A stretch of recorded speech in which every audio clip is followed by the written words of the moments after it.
आपण जदि परिवा तरकारी खाई खाई बोर हो गले नचेत परिवा महंगा हो जाइछि ताहेले टेंशन नियंतुनी। आपण मुग डाली रे एहीपरि पकुड़ी तरकारी प्रस्तुत करी खांतु। भात संगे हो रोटी संगे हो बहुत टेस्ट लागिबो। तो चलंतु प्रस्तुति आरंभ करिबा। सेथिपई आवश्यक उपकरण मुग डाली हमर चोपा छड़ा मुग डाली नेबा, अदा किछि रसुण किछि गोलमर्च डालचीन खंडे अलैच अनासी फूल हमर कंचा लंका रफली काटी नहीं एठी मु टमाटो गोटे बड़ साइज कटा पियाज आवश्यक अनुसार दही जीरा आवश्यक अनुसार तेल लुण हलदी लंका गुंड किछि भूषण पत्र किछि कटा धनिया पत्र। तो वर्तमान चलतु आम मुग डाली को भल भाव धोई सफा करी 10-15 मिनिट भिजई नेबा। 2-3 थर करी भल भाव धोई नेबा एकदम सफा पानी हेबा पर्यंत। ये देखंतु भल भाव धुआई है आपको 10-15 मिनिट भिजवा को छाड़िबा। वर्तमान देखंतु हमर 10-15 मिनिट पर केमती डालीटी हमर फुली भिजी जाइछि। ये हाथ रे एमती खंड कले खंड हो जाउछि। 10-15 मिनिट पर हमर चोपा छड़ा डालीटी ही नेले ही एमती टिके जल्दी भिजी जाए। आ बहुत समय भिजेबार नहीं हमर ताकू पानी रु छाणी ग्राइंडर जार रे दे देबा।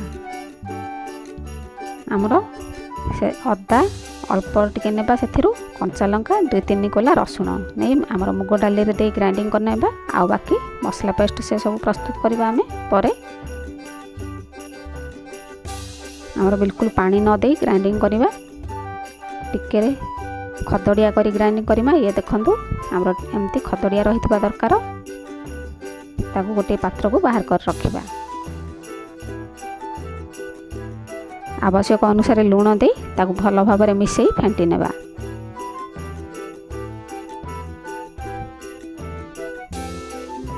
वर्तमान चलतु आम मसला पेस्ट प्रस्तुत करनेबा।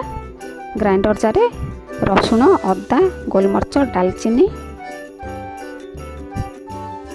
अनासी फूल सब देदेबा। रफली काटी नहीं टमाटो देदेबा ताकू एकदम फाइन पेस्ट प्रस्तुत करनेबा।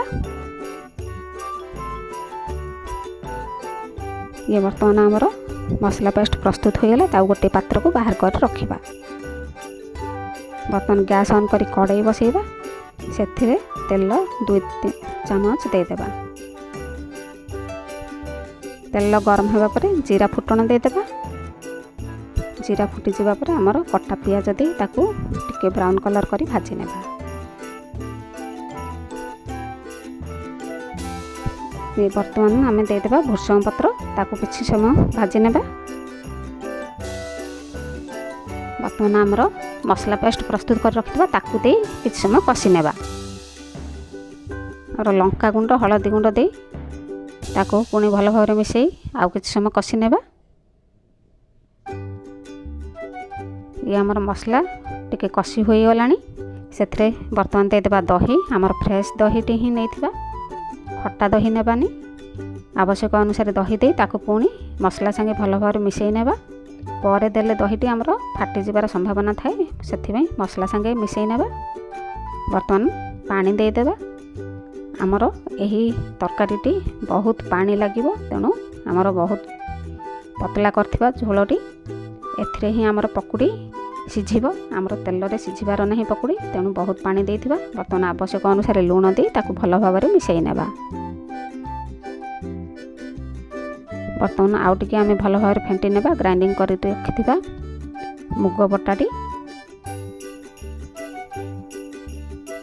एकदम स्मूथ करी फेंटी नेबा। ये देखंतु आमर एकदम स्मूथ हो गलानी बैटरटी। आमर से ही मसला झोल फुटिबा भितर आम या फेंटिबा एमती। वर्तमान देखंतु आमर मसला झोल भल भाव में फुटी गलानी। से हाई फ्लेम रे ही आमर सेथिरे बैटर अल्प अल्प एमती पकुड़ी आकार करी देबा।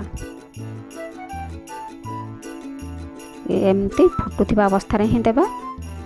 गैस हाई फ्लेम रे रखिथिबा। वर्तमान देखंतु आमर सबू पकुड़ी गुड़िक से दिया हो गला। आमर बिल्कुल वर्तमान घांटीबानी एमती टिके चहलै नौथिबा पकुड़ी गुड़िक आमर सिझिबा पर्यंत। ये वर्तमान देखंतु आमर पकुड़ी गुड़िक सिझी आसलानी। आस्ते आस्ते एमती टिके घांटिबा नचेत भांगी जिबार संभावना थाए। बर्तमान आमर पकुड़ी गुड़िक प्राय सीझीगलानी। आउ टिके एमती घांटी नेबा। बर्तमान कटा धनिया पत्र दे आउ टिके भल भाव मिसई नेबा। बर्तमान आमर प्रस्तुत हो गला मुग डालीर पकुड़ी तरकारी। एमती प्रस्तुत करके आपण भात संगे हो रुटी संगे हो खाई पारिबे। आउ टिके कटा धनिया पत्र रे गार्निशिंग करी हमरो सर्व करबा। प्रस्तुत हो गला हमरो देखंतु केते बढ़िया मुग पकुड़ीर तरकारी बिना तेल रे छाणी। एमती प्रस्तुत करंतु खांतु केमती लागला कमेंट माध्यम रे जणांतु। लाइक करंतु शेयर करंतु सब्सक्राइब जद करना है मो चैनल ताहले सब्सक्राइब करनियंतु। धन्यवाद।